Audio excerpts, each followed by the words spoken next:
Bismillahirrahmanirrahim. Assalamualaikum warahmatullahi wabarakatuh. Sebelumnya saya mengucapkan innal aizin wal faizin, mohon maaf lahir dan batin. Pada kesempatan hari ini saya akan menjelaskan materi tentang menatap masa depan dengan optimis, ikhtiar dan tawakal. Sebelum saya menjabarkan materi tersebut, saya akan menjelaskan kritikan saya mengenai buku tersebut. Bukunya telah disediakan di e-learning. Yang pertama adalah kelebihan dari buku tersebut. Kelebihan pertama adalah dilengkapi dengan peta konsep. Dengan adanya peta konsep, maka ketika siswa membuka lembaran pertama dalam buku dan langsung ada peta konsep, maka akan membentuk pikiran siswa. Kerangka pikiran siswa bahwasanya ini loh isi dari materi nanti seperti ini, maka dia akan maka dengan kerangka pikiran sudah terbentuk, maka dalam materi selanjutnya maka akan memperlancar pemahaman. Yang kedua, adanya contoh dengan gambar maupun dengan cerita. Dengan adanya contoh dengan gambar maupun dengan cerita, maka mahasiswa itu lebih di luar kepala, tidak hanya terpaku pada materi tapi juga lebih ke perilaku juga. Misalnya dalam materi optimis, di sana ada beberapa contoh. Dengan adanya contoh tersebut, maka dia akan mengerti materi sekaligus juga implementasinya. Jika materi saja, maka ini dikhawatirkan hanya mengerti pada pemahaman saja, tetapi dalam perilaku di sehari-hari, dalam prakteknya dia kurang. Maka untuk itu ada contoh dengan gambar maupun dengan cerita, maka ini memancing mahasiswa juga tidak hanya materi tapi juga dengan implementasi sehari-harinya. Yang kedua, yang selanjutnya adanya refleksi akhlak mulia. Di akhir materi ada poin refleksi. Refleksi adalah renungan. Dengan adanya refleksi dan renungan, maka ini akan menanamkan materi ini tidak hanya dalam otak, tetapi juga dalam hatinya. Tidak hanya dalam pikiran dan otaknya, tapi juga dalam hatinya. Dengan menanamkan materi tersebut dalam hatinya, maka dia akan mengerti materi tersebut tidak hanya dalam formalitas saja, tetapi lebih ke merubah perilaku sehari-harinya. Misalnya ketika sebelum memahami materi, dia siswa yang kurang optimis,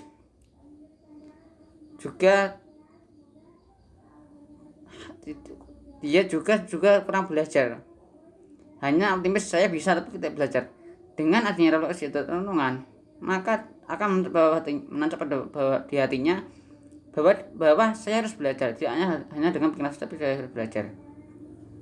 Dengan adanya refleksi tersebut, maka fungsi dari refleksi adalah sebuah renungan bagi hatinya supaya berubah perilakunya sehari-hari. Karena dalam psikologis, belajar itu dikatakan siswa belajar apabila setelah dia membaca atau setelah dia sekolah, dia akan merubah perilakunya.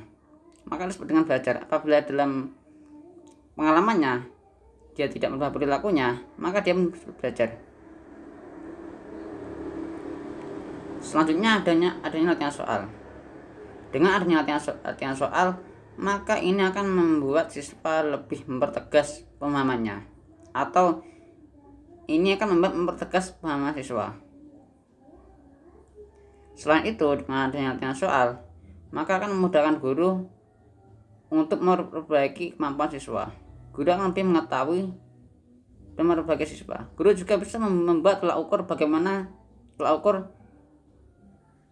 tentang bagaimana siswa tersebut sudah paham, bagaimana siswa tersebut kurang paham.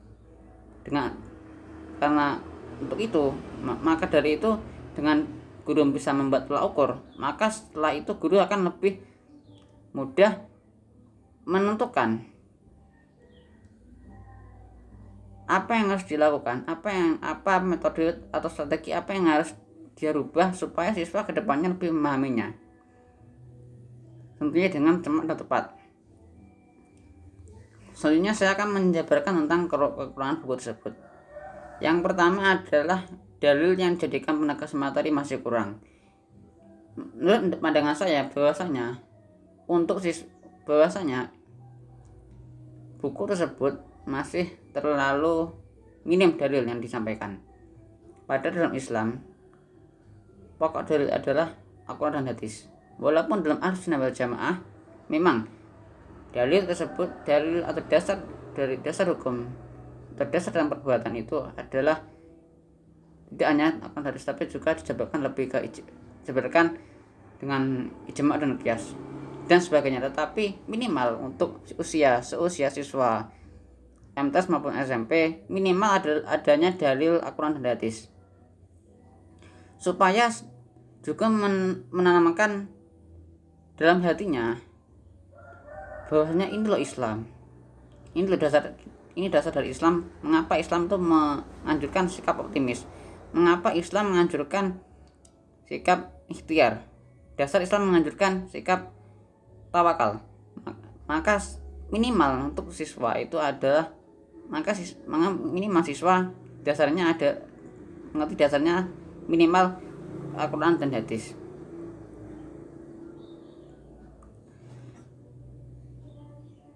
Baru nanti setelah sudah menuju ke jenjang lebih lanjut ke SMA dan ke perkuliahan, maka akan lebih dijabarkan lagi ke ijma', qiyas dan sebagainya.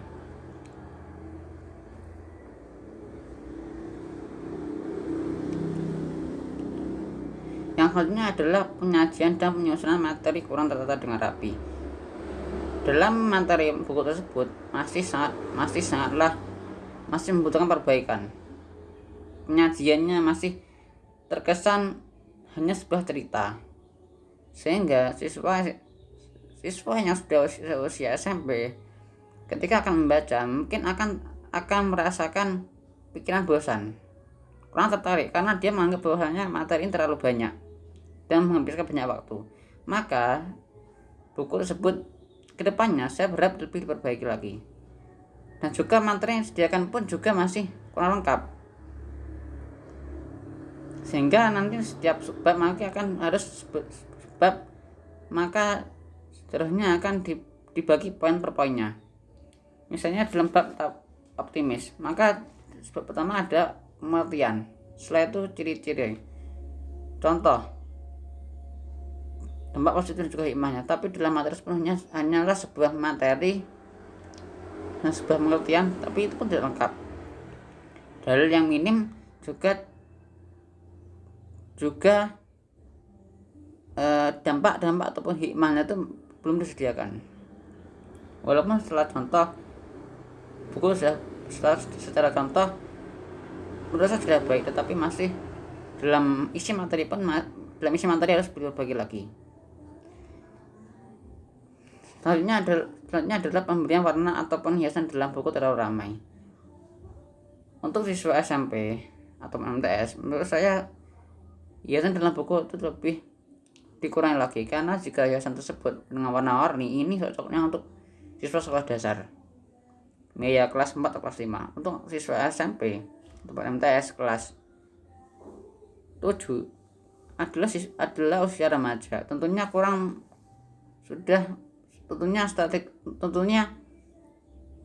mempunyai pemikiran yang beda dengan siswa sekolah dasar, pemahaman yang beda. Maka dengan itu penyajian ataupun pemberian warna dalam buku pun harus juga lebih ditata lagi, lebih dikurangi lagi juga, tidak terlalu ramai, karena itu tentunya lebih ke cocoknya untuk sekolah dasar. Baik, setelah saya menjelaskan apa kritikan saya dengan buku tersebut, saya akan menjelaskan sedikit tentang materi tersebut. Pada poin pertama adalah optimis. Poin pertama adalah optimis. Optimis adalah sikap seseorang memiliki harapan positif dalam menghadapi segala hal atau persoalan yang dihadapinya. Optimis juga berarti suatu keyakinan dalam hati diri seorang bahwasanya diri itu mampu, sehingga membuat dirinya termotivasi untuk berusaha menghadapi persoalan dan tantangan hidupnya. Jadi optimis adalah sebuah pikiran atau sebuah keinginan dalam hati, dalam pikiran dan otak, bahwa dirinya itu mampu. Saya pasti bisa menghadapi tantangan tersebut. Saya pasti bisa menghadapi percobaan hidup saya. Tentunya optimis ini sangatlah penting dalam kehidupan. Karena menurut orang bijak, saya pernah mendengar orang bijak bahwasanya musuh terbesar manusia itu adalah pikirannya sendiri. Dan apabila pikiran seseorang itu baik, maka kemungkinan besar hasilnya dapatkan pun akan baik. Misalnya ada seorang pemikiran bahwasanya saya pasti bisa menghadapi soal UAS. Apabila pikirannya optimis, saya pasti bisa, maka hasilnya dapatkan pun tentu akan bisa. Tentunya akan positif. Optimis adalah pikiran positif. Apabila dia berpikiran positif, maka hasilnya pun akan positif. Beda lagi orang yang pesimis. Orang yang pesimis itu berpikiran negatif, maka hasilnya dapat juga negatif. Misalnya lagi ada seorang yang baru pulang merantau, terus bertemu dengan temannya tidak kenal ataupun temannya itu cuek. Apabila dia optimis, berpikirannya baik, optimis, saya pasti bisa mengakrabi teman saya tersebut seperti dulu, maka hasilnya pun akan sama dengan apa yang ada pikirannya. Apabila dia pesimis, maka hasilnya juga tidak akan baik. Karena dengan optimis, seseorang akan memotivasi dirinya sendiri, sehingga perilakunya pun akan terbawa dengan perilakunya. Perilakunya pun juga akan positif. Karena motivasi adalah menggerakkan perilakunya. Orang yang termotivasi pasti akan bergerak. Selanjutnya adalah ciri-ciri orang yang optimis. Pertama, selalu bersemangat. Jadi orang yang optimis pasti akan selalu bersemangat. Baik bersemangat dalam menjalani kehidupannya, bersemangat dalam segala aktivitasnya, dan bersemangat dalam hal sebagainya. Karena dia merasa bahwa dia itu mampu. La yukallifullahu nafsan illa wus'aha. Dan Allah pasti akan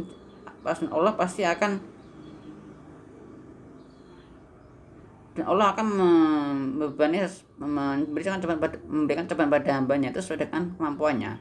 Maka dia akan selalu ingat dengan Al-Quran tersebut, dengan firman Allah tersebut, maka dia akan mampu.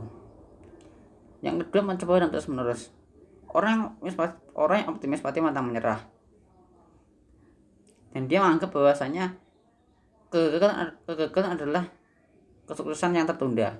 Maka dengan hal itu, maka dia akan berpikiran bahwasanya sukses akan didapatkan jika saya terus mencoba. Karena kesuksesan saya masih tertunda, maka dia akan mencoba, tidak pantang menyerah. Ciri-ciri selanjutnya adalah berpikir positif. Orang yang optimis pasti akan mempunyai pikiran positif. Selanjutnya adalah sedikit berbicara dan banyak bertindak. Orang yang optimis pasti akan termotivasi untuk selalu bergerak. Tidak banyak alasan saja, tapi langsung bertindak. Biasanya orang yang pesimis, jika disuruh untuk melakukan sesuatu, mesti dia akan banyak alasan, mengeluh banyak alasan. Tapi jika orang itu optimis, pasti dia akan berpikir bahwa saya pasti bisa. Dengan segala yang saya punya, saya harus melakukan itu. Maka dia akan banyak bertindak, tapi tidak banyak alasan. Yang penting saya mencoba dengan sebaik-baiknya. Masalah hasil nanti dipikir belakangan. Biasanya orang yang optimis seperti itu. Selanjutnya, sekarang adalah dasar optimis. Dasar dalam Al-Quran salah satunya adalah surah Al-Imran ayat 139. Bismillahirrahmanirrahim. Wala tahinu wala tahzanu wa antum a'launa in kuntum mu'minin. Dan janganlah kamu bersikap lemah lembut, jangan kamu bersikap bersedih hati, padahal kamulah orang-orang yang paling tinggi derajatnya jika kamu orang yang beriman. Jadi dalam Al-Quran ini dijelaskan bahwasanya orang yang beriman pasti dia akan bersikap kuat dan tidak banyak bersedih, karena dia menyadari bahwasanya saya itu punya derajat yang tinggi. Seperti itu. Soalnya ada dalam hadis riwayat Ahmad. Qala Abi Hurairah anna Rasulullah SAW qala la tayrata wa khairum hal fa'lu qila wa mal fa'lu ya Rasulullah qala kalimatul sholihatu yasma'uha ahadukum. Nabi SAW sabda tidak ada tirayah dan yang terbaik adalah alfa. Para sahabat bertanya, alfa itu apa ya Rasul? Rasulullah SAW sabda, kata yang baik yang sering didengarkan oleh salah seorang dari kalian.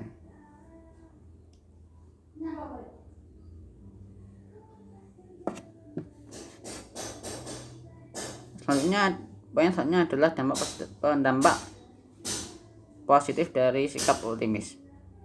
Yang pertama adalah lebih panjang umur, karena orang yang optimis itu akan terhindar dari penyakit stres. Dia akan enjoy dalam hidupnya, akan enjoy karena dia makin meyakinkan bahwa dia itu mampu menghadapi semua cobaannya, maka dia akan enjoy, santai. Dengan cobaan apapun dia pasti akan santai.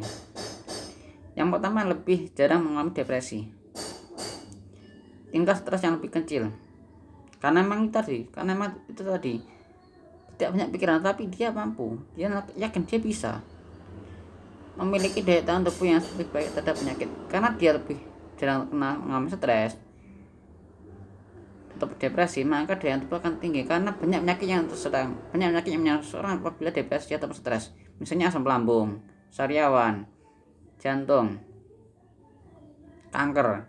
Nah, maka orang yang tidak banyak yang optimis maka jarang mengalami depresi ataupun tingkat stres yang kecil, maka dia juga akan tidak banyak terserang penyakit.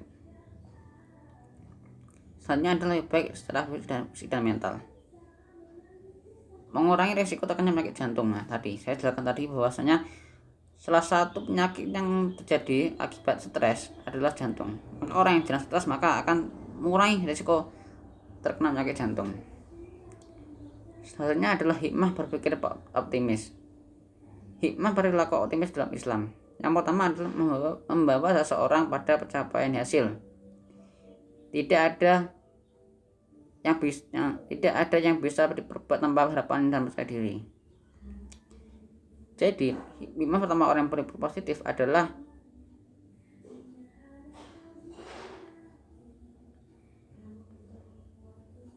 bahwasanya harapan dan percaya diri adalah sebuah modal utama sebelum mencapai hasil. Yang kedua, berpikir positif akan memberikan dorongan sikap dan tingkah laku yang cukup positif pula. Sama dengan tadi perkataan dari orang bijak bahwasanya pikiran positif akan membawa hasil yang positif juga. Memiliki kepercayaan diri dalam menjalani kehidupan. Ya, karena orang yang positif pasti akan yakin bahwa saya bisa, saya mampu. Allah pasti akan memberikan cobaan pada hambanya sesuai dengan kemampuan hambanya. Maka dia akan percaya diri. Kalau cobaan saya berat, pasti kemampuan saya juga kuat. Karena Allah memberikan pasti saya mampu. Allah memberikan cobaan berarti saya mampu. Kalau saya tidak mampu, berarti Allah tidak memberi cobaan. Nah, sekarang poin selanjutnya, sebab selanjutnya adalah ikhtiar, materi ikhtiar. Secara bahasa ikhtiar berasal dari bahasa Arab ikhtiaru yahdahu ikhtiaran, yang berarti memilih. Ikhtiar diartikan berusaha, karena pada hakikatnya orang berusaha berarti memilih bekerja atau tidak bekerja, sekolah atau tidak sekolah. Jadi ikhtiar adalah sebuah usaha. usaha. Misalnya ada seseorang yang ingin menjadi guru, maka untuk menjadi sebuah guru maka dia harus berusaha sesuai dengan apa yang dia ceritakan. Kalau dia seorang guru maka harus berusaha mencari memperbaiki ilmunya supaya menjadi guru, dengan misalnya dengan belajar, kuliah, mencari pengalaman dan sebagainya. Tentunya ini masih berkesinambungan dengan materi sebelumnya, yaitu sebelumnya yaitu optimis. Setelah seseorang itu optimis, saya mampu, maka dia harus berusaha untuk mendapatkan hasil, maka harus berusaha. Tidaknya bukan saja juga harus berusaha. Bekerja atau tidak bekerja, jika orang ingin mempunyai uang maka dia harus bekerja. Tidak mungkin uang itu jatuh dari langit, tidak mungkin.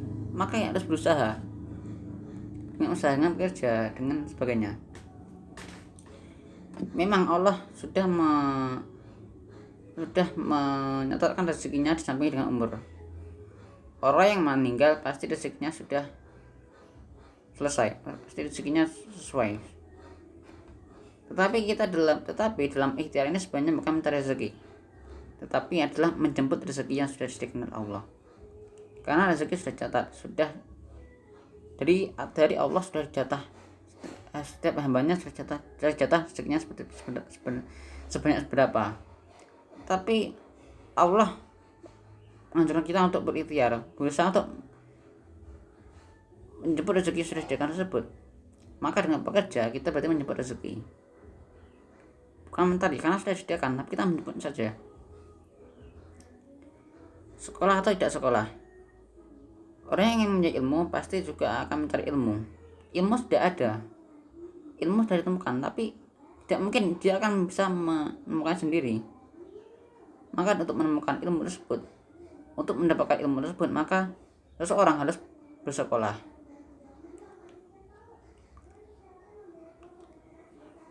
Ikhtiar juga berarti berusaha sungguh-sungguh untuk mencapai harapan, keinginan ataupun cita-cita. Pastinya orang yang hidup pasti mempunyai sebuah harapan. Entah itu harapan yang seperti apa, harapan yang kedepannya ataupun harapan jangka pendek ataupun jangka panjang. Pasti tidak ada orang yang hidup tidak punya harapan. Jika orang hidup tidak punya harapan, pasti itu orang gila ataupun sedang punya atatan mental. Tetapi orang yang hidup, orang yang 100%, orang yang waras pasti akan punya harapan. Entah 1 ataupun 2 pasti punya harapan. Misalnya saya berharap saya nanti kedepannya 5 tahun ke depan saya menjadi sebuah guru. Maka untuk mencapai harapan saya, mencapai keinginan saya, mencapai cita-cita saya, maka saya harus menuntut ilmu setinggi-tingginya dengan berkuliah, mencari relasi, mencari pengalaman dalam organisasi juga harus dibutuhkan. Maka ini ikhtiar itu penting. Jika hanya angan-angan saja, maka ini percuma. Maka ada sebuah peribahasa bahwasanya refleksi tanpa aksi adalah halusinasi. Maksudnya, refleksi adalah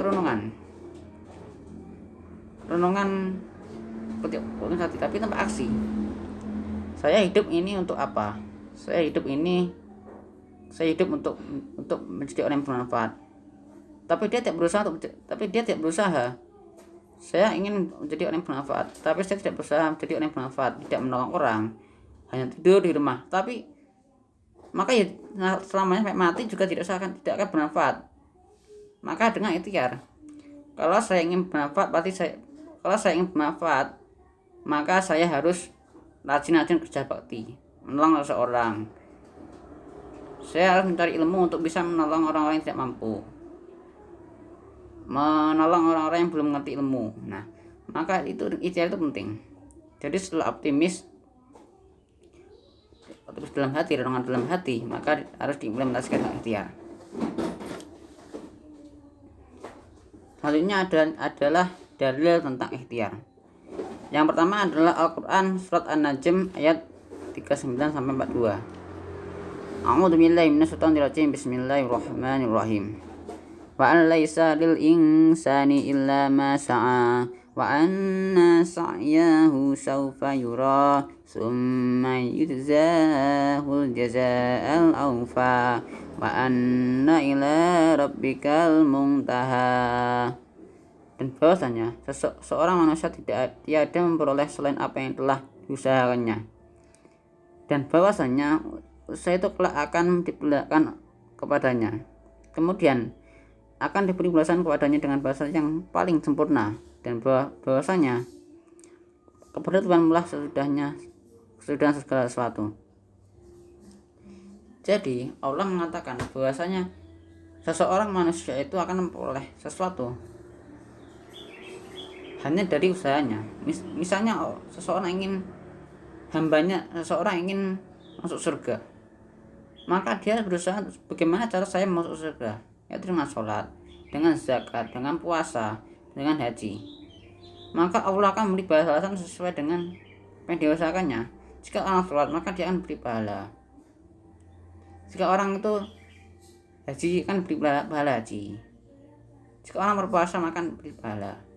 Jika orang bersolat berdana Nabi SAW, maka dibalasan dengan syafaat. Maka ini ikhtiar, ini sebenarnya sudah menjadi sebuah bagian dari agama Islam.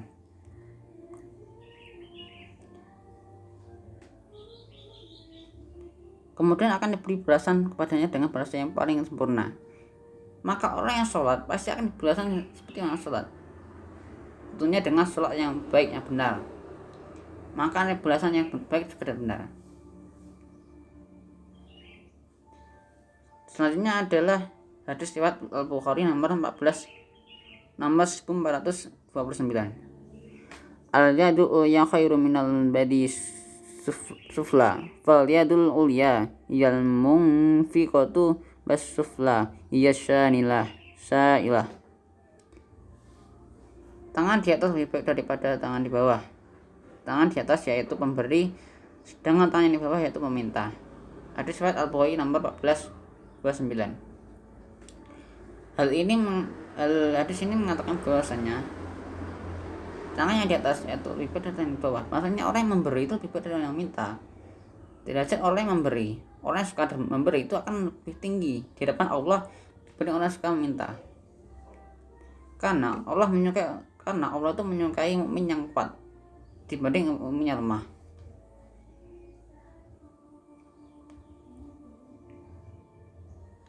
Karena orang mukmin yang suka minta, maka mencerminkan mukmin yang lemah. Maka di sini mengatakan bahwasanya tangan yang di atas itu adalah lebih dari yang di bawah. Selanjutnya adalah dampak positif dari ikhtiar. Yang pertama, merasakan kepuasan batin. Orang yang telah berusaha dengan sungguh-sungguh, tetapi ketika hasilnya kurang baik, tidak sesuai dengan harapan, dia pasti akan tak puas karena dia sudah berusaha dengan tenaganya sendiri, dengan kekuatannya sendiri. Maka dia akan merasa puas. Kedua adalah terhormat dari pandangan Allah dan sesama manusia. Orang yang banyak berikhtiar adalah orang yang banyak berusaha dengan sungguh-sungguh. Maka dalam pandangan manusia pun dia akan dilihat sebagai orang yang kerja keras, orang yang giat berusaha. Maka dia akan terhormat. Dia akan memandang bahwa orang itu orang yang berguna, maksudnya bermanfaat. Berbeda dengan orang yang tidak punya berikhtiar, hanya merenung, hanyalah santai-santai, tidak berusaha. Maka dalam pandangan manusia, maka dia dalam bahasa Jawa, disebut dengan lumoh dan tidak akan dipakai oleh masyarakat ataupun oleh negara. Berbeda dengan orang yang berikhtiar, maka manusia akan menganggap bahwa dia itu adalah orang yang hidup. Selain pandangan dalam masa manusia, juga termasuk dalam pandangan Allah. Karena Allah menyukai hamba yang kuat, bukan hamba yang lemah. Yang pertama, menemukan perilaku yang hemat. Nah ini, orang yang bersungguh-sungguh, misalnya orang bersungguh-sungguh dalam bekerja, dia akan mengerti bagaimana sulitnya mencari uang, sulitnya mencari rupiah, maka dia juga akan lebih hemat. Karena dia tidak mau mengeluarkan uang, karena mencari uang itu sangatlah sulit, lebih pada zaman sekarang. Tetapi tentunya hemat ini hemat dalam hal yang tidak baik, tapi hemat dalam hal yang tidak baik, bukan dalam hal seperti beribadah, seperti sedekah, seperti sedekah, seperti infak, beda lagi. Tapi ini yang dimaksud dengan hemat adalah hemat dalam hal membelajarkan harta tanpa niatan mencari ridha Allah. Sedangkan tapi dalam masalah hemat dalam sedekah, dermawan, seorang mukmin harus totalitas dalam sedekah. Karena mencari rezeki tidak hanya dicari. Dalam peribahasa Jawa bahwasanya mencari rezeki itu sama dengan orang yang ingin menangkap ayam. Misalnya seseorang ingin memakan ayam goreng, maka dia harus mencari ayam tersebut. Apabila dia mencari ayam, tapi cara mencarinya dengan ingin menangkapnya, tapi dia hanya mengejar terus, maka tidak akan dapat. Mungkin hanya dapat tapi hanya sedikit, hanya anak-anak, tetapi ayam yang besar, yang ayam induknya yang dagingnya banyak tidak akan didapatkan, karena tidak mungkin manusia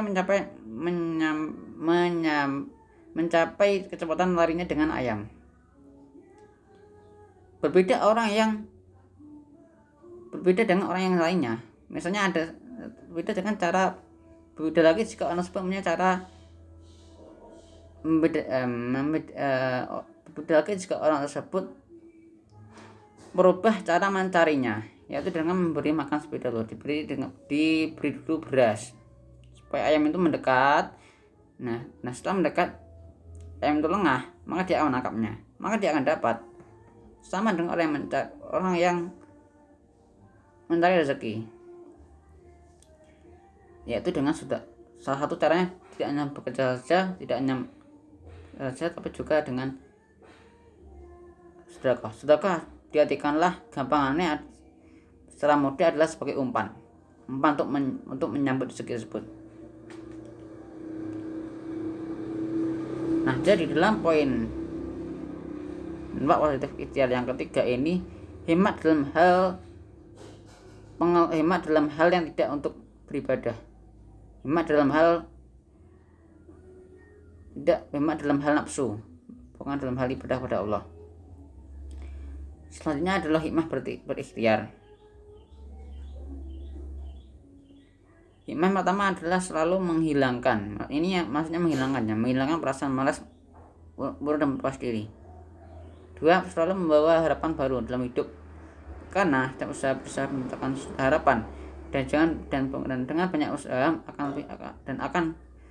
akan ada lebih banyak harapan. 2. Meningkatkan derajat kita di depan Allah SWT, karena tadi Allah lebih menyukai mukmin yang kuat daripada mukmin yang lemah.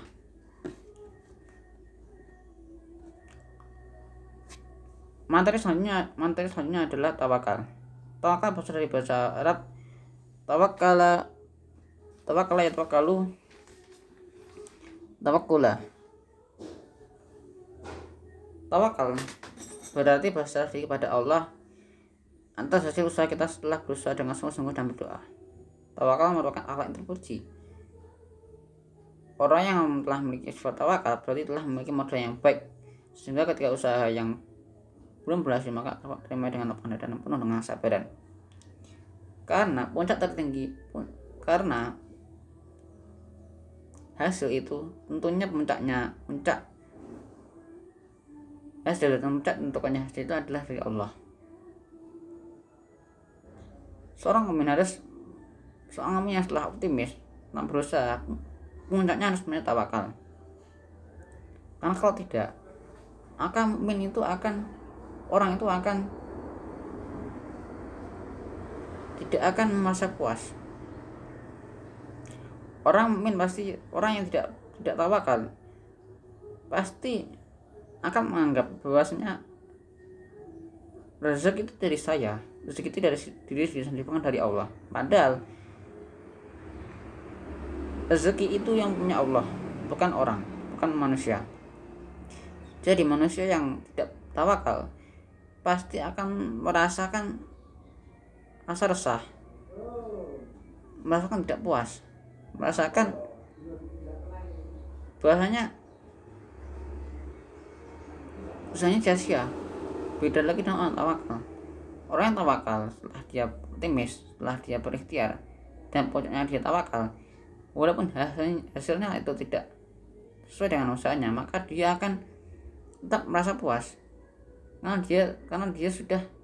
karena dia beranggapan bahwasanya hasil yang dapatkan itu sesuai dengan yang tentukan Tuhannya, oleh Allah. Maka tawakal itu adalah sesuatu yang penting.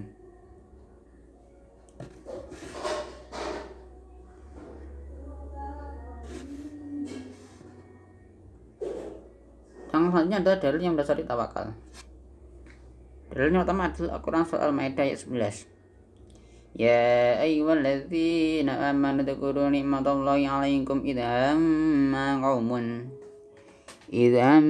qaumun ayyabsutu ilaikum aydiyahum fakaffa aydiyahum ankum wattaqullah wa 'alallahi falyatawakkalul mu'minun.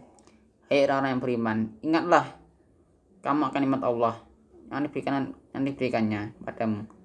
Suatu kau bermaksud menggerakkan tangannya padamu, dan maka Allah menahan tangan mereka dari kamu. Dan bertakwalah kepada Allah, dan hanya kepada Allah sajalah kamu seorang itu harus bertawakal.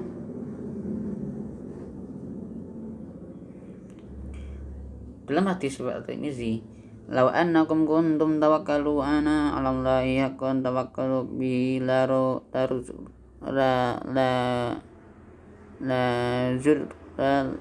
rizqtum kama yurzaqut tayra taqdu khimasan wa taruhu bitanan." Seandainya kalian sungguh-sungguh bertawakal kepada Allah, sungguh Allah memberi kalian rezeki sebagaimana Allah memberi rezeki pada seekor burung yang pergi dalam keadaan lapar dan kembali dalam keadaan kenyang. Selanjutnya adalah dampak positif dari tawakal. Yang pertama adalah mudah bersyukur. Orang yang tawakal pasti akan bersyukur akan hasil yang sudah dia dapatkan. Karena dalam hatinya bahwasanya hasil itu bukan dari apa yang diusahakan. Hasil itu tidak hanya semata-mata hanya dari apa yang diusahakan, tapi juga dari Allah. Yang kedua adalah rendah hati. Orang yang tawakal, dia beranggapan bahwa apa yang diusahakan tidak akan berhasil tanpa bantuan Allah. Maka jika ada orang yang memuji hasilnya, maka dia rendah hati karena dia merasa dia itu lemah, merasa bahwa ini dari Allah, bukan dari usaha, bukan semata hanya usahanya. Yang kedua adalah tidak mudah putus asa. Jika hasilnya gagal, maka dia akan merenungi apa yang membuat Allah tidak memberikan rezekinya pada saya. Karena dengan tawakal Allah akan dilupakan dalam hatinya.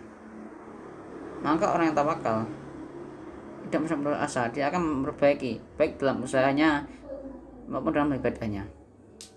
Yang selanjutnya adalah meyakini bahwa kegagalan adalah kesalahan tertunda. Yaitu orang yang tawakal pasti dia akan meyakini bahwasanya ketika dia gagal, berarti Allah belum menghendaki kesuksesan. Allah menghendaki kesuksesan itu dari tempat yang berbeda, dari tempat rezeki yang berbeda. Meregut karena orang aja mengatakan bahwasanya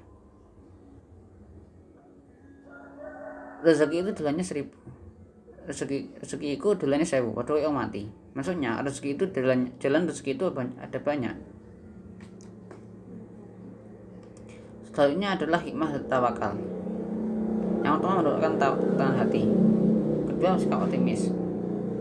Setiap urusan akan berencana dengan baik dan matang dan menyadari keagungan Allah dan keterbatasan manusia. Baik, sekian dari presentasi saya. Apabila ada kekurangan, saya memaafkan Ustadznya. Apabila ada yang belum ditanyakan, maka bisa ditanyakan dalam forum nanti, dalam forum. Insya Allah saya akan menjawabnya. Wassalamualaikum warahmatullahi wabarakatuh.